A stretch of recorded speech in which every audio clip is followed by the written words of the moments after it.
साथ जागृति खास खबरों में रुक कर लेते हैं खबरों की ओर, जहां गुरुग्राम के सोहना में दमदमा झील पर 2 दिवसीय एरो स्पोर्ट्स उत्सव का आयोजन किया गया। आपको बता दें कि जहां मुख्यमंत्री मनोहर लाल ने कार्यक्रम में शिरकत की। आपको बता दें कि सीएम मनोहर लाल ने 2 दिवसीय हरियाणा एरो स्पोर्ट्स कार्निवल का झंडी दिखाकर शुभारंभ किया। इस दौरान सीएम ने सोहना के विधायक संजय सिंह के साथ हॉट एयर बलून में भी सीएम बैठे। और बता दें कि ये एडवेंचर पर्यटन केंद्र लगभग 19 एकड़ भूमि पर विकसित होगा, जिसे विकसित करने के लिए हरियाणा पर्यटन विभाग ने एरो क्लब ऑफ इंडिया के साथ समन्वय स्थापित किया है।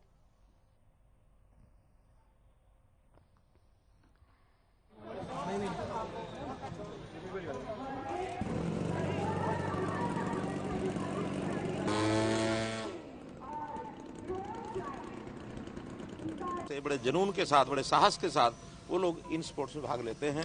तो हमारे यहाँ ये क्षेत्र दमदमा जो एरिया है, ये हमारे गुरुग्राम से, दिल्ली से बहुत नज़दीक होने के कारण से यहाँ मुझे लगता है टूरिस्ट का आना जाना बढ़ेगा। इस क्षेत्र के इलाके का आर्थिक विकास होगा, लोगों को रोजगार मिलेगा। और इसी प्रकार के और भी क्षेत्र हम जहाँ जहाँ स्कोप है, चाहे वो पैराग्लाइडिंग का है, चाहे पैराशूटिंग का है, चाहे एयर बलूनिंग का है, हॉट बलूनिंग का है, ऐसे बहुत से खेलों के प्रकार हैं जिसके अंदर हमारा टूरिज्म डिपार्टमेंट अब लगा है। और जहाँ जहाँ हमको स्कोप मिलेगा वहाँ जंगल सफारी की बात भी की जा रही थी।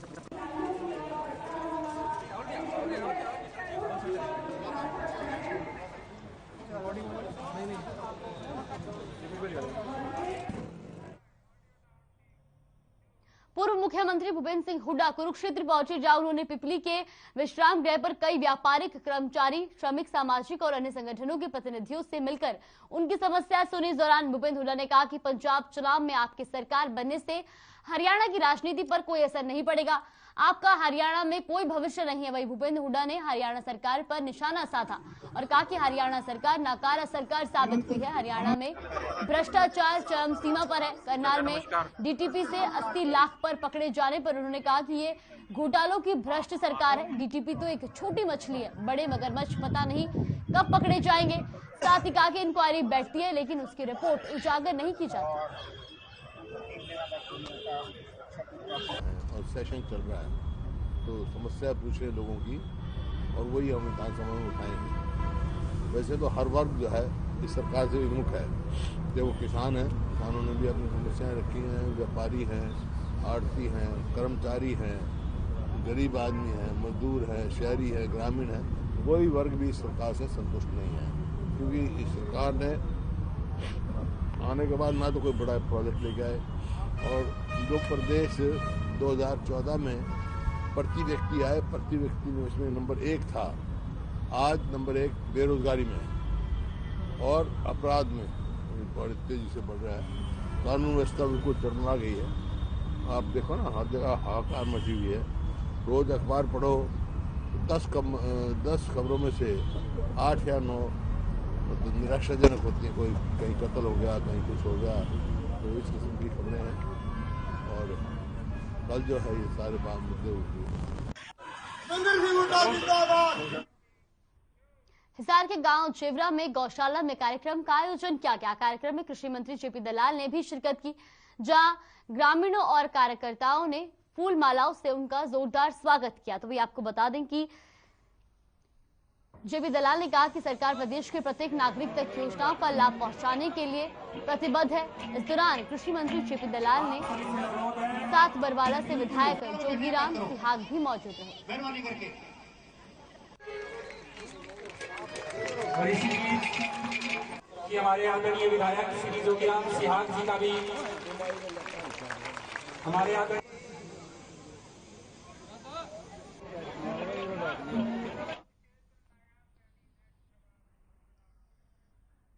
रादौर में शहीद उधम सिंह के शौर्य दिवस पर कार्यक्रम का आयोजन किया गया, जिसमें सांसद नायाब सिंह सैनी ने बतौर मुख्य अतिथि शिरकत की। इस दौरान आयोजकों ने सांसद नायाब सैनी को शहीद उधम सिंह का चित्र भेंट कर और शॉल उड़ाकर सम्मानित किया। इस मौके पर सांसद ने अपने निजी कोष से धर्मशाला के विकास कार्यों के लिए 5 लाख रुपए की ग्रांट राशि देने की भी घोषणा की। इस दौरान सांसद ने कांग्रेस पर भी जमकर निशाना साधा और 2024 में बीजेपी सरकार बनने का दावा किया।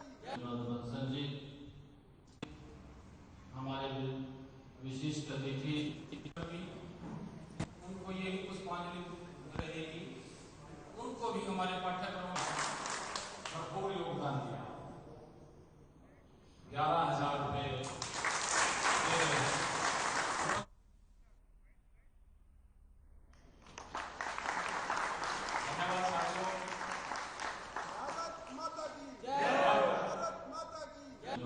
2024 के अंदर का तो संकेत जनता ने अभी दे दिया है।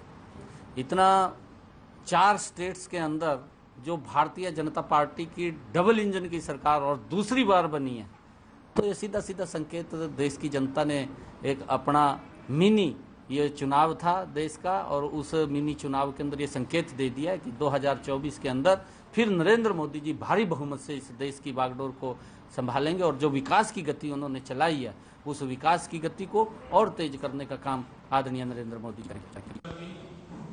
उनको यही पुष्पांजलि रहेगी, उनको भी हमारे पाठ्यक्रम भरपूर योग। 5 राज्यों के आए चुनाव परिणामों पर अब जननायक जनता पार्टी के राष्ट्रीय अध्यक्ष अजय सिंह चौटाला ने भी प्रतिक्रिया दी। उनका कहना है कि अब ना तो कोई राजाओं का राज रहेगा और ना ही किसी का गढ़ रहेगा। उन्होंने कहा कि प्रजातंत्र में जनशक्ति ही सबसे बड़ी शक्ति होती है। उनका साफ कहना था कि अब राजनीति में वही लोग रहेंगे जो लोगों के बीच में रहकर जनता की सेवा कर रहा है। मैं तो पहले ही कहता रहा हूं कि अब राजाओं के राज नहीं, लोगों के गढ़ नहीं, प्रजातंत्र है। प्रजातंत्र में जनशक्ति ही सबसे बड़ी शक्ति होती है और फील्ड में वही रहेंगे जो लोगों के बीच में रहेंगे, काम करेंगे। कांग्रेस तो जीरो होती जा रही है और थोड़ा बहुत बचा है वो निकट भविष्य में हो जाएगा।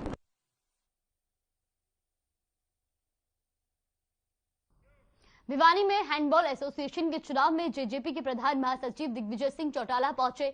दिग्विजय चौटाला ने कहा कि हरियाणा में मेयर के चुनाव पार्टी सिंबल पर लड़ा जाएगा, लेकिन वार्ड के चुनाव आजाद होंगे। इसी के साथ उन्होंने अजय चौटाला के भिवानी महेंद्रगढ़ से लोकसभा चुनाव लड़ने पर भी प्रतिक्रिया दी। दिग्विजय चौटाला ने कहा कि ये पार्टी का फैसला है, लेकिन वे चाहते हैं कि अजय चौटाला भिवानी महेंद्रगढ़ लोकसभा से चुनाव लड़े। वही उन्होंने कहा कि सरकार हैंडबॉल के खेल को चमकाने का काम करे। किसी भी प्रदेश का वो अपनी अलग डेमोग्राफी के हिसाब से होता है। उत्तर प्रदेश का रिजल्ट जो है वो वहां की है।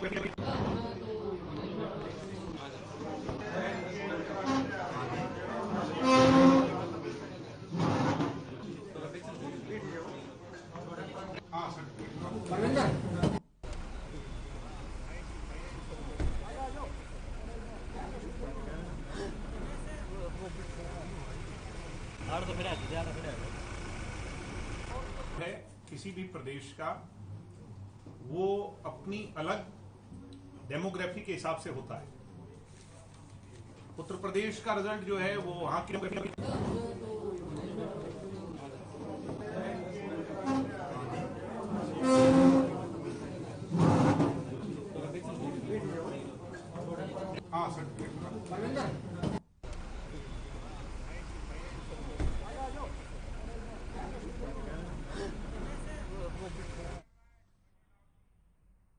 कुरुक्षेत्र के शाहबाद हल्का विधायक रामकरण कला ने राजकीय स्कूल चढ़ूनी में 6 कमरों के भवन निर्माण का शुभारंभ किया।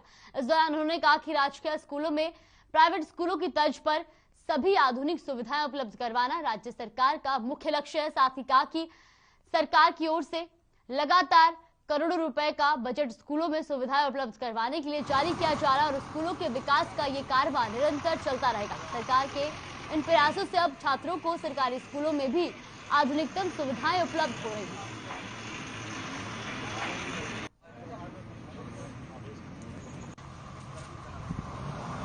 हमारा छोड़ निगम अपना गाँव मेरा, हमारे को ये तो पोलराइजेशन अपने तो बहुत एक यहाँ पानी की बड़ी समस्या थी, तो बहुत हमसे करे ट्यूब लगा। ये तो सिर्फ मेरे पास आए 1 महीने का अंदर जो कराया, 1 महीने का अंदर ट्यूब चलता करवाया।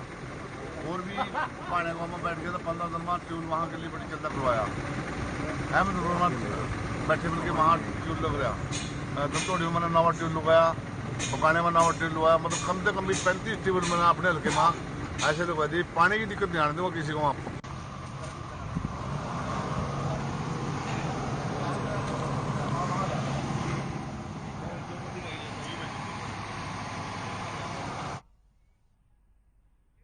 रेवाड़ी में न्यायिक परिसर में लोक अदालत का आयोजन किया गया। कार्यक्रम की अध्यक्षता जिला अध्यक्ष डालसा दिनेश कुमार मित्तल ने की। इस अवसर पर बिजली, पानी और बिल से संबंधित कई मामलों का निपटारा किया गया। जिला एवं सत्र न्यायाधीश अध्यक्ष दिनेश कुमार मित्तल ने कहा कि लोक अदालत आपसी समझौते के आधार पर मामलों का निपटारा करवाने का सशक्त माध्यम है। इसके माध्यम से केसों का निपटारा जल्द होता है।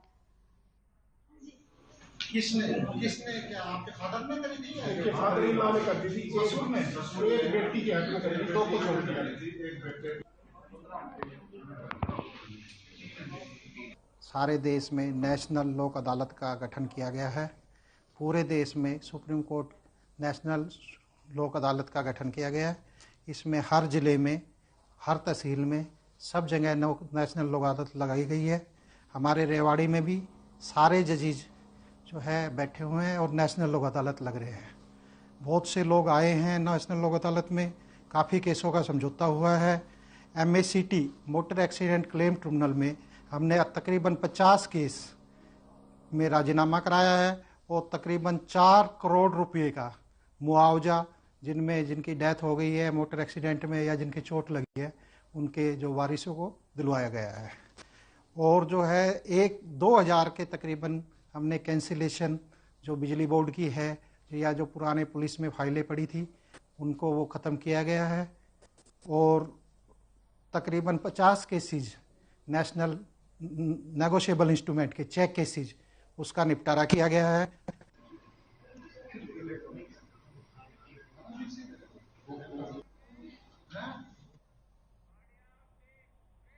वक्त तो चला एक छोटे से ब्रेक का। ब्रेक के बाद जल्द हाजिर होंगे खबरों के साथ।